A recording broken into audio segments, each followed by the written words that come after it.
Saudara, kita beralih ke informasi lain.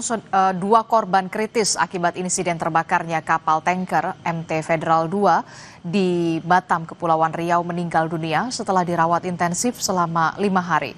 Total korban jiwa akibat insiden itu kini menjadi 13 orang.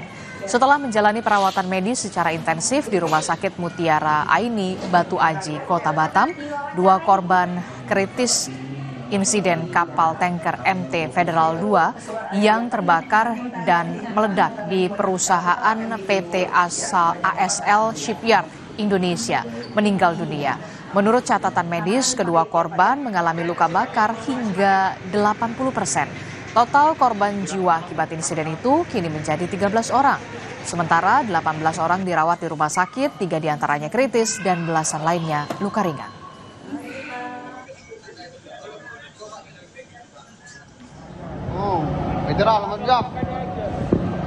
Sebelumnya, 15 Oktober lalu, kapal tanker MT Federal 2 yang sedang melakukan perbaikan di kawasan industri PT ASL Shipyard, Tanjung Uncang, Batam terbakar. Saat kejadian, 10 orang pekerja tewas, sementara 21 orang lainnya luka-luka akibat kebakaran.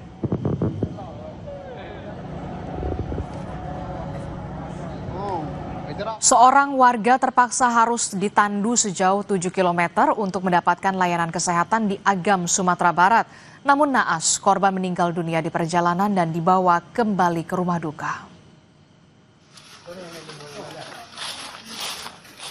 Karena akses jalan yang rusak dan sulit dilewati kendaraan, seorang warga Aur Hilir, Kabupaten Agam, Sumatera Barat, terpaksa ditandu sejauh 7 km untuk mendapatkan pertolongan akibat penyakit asma yang dideritanya kambuh.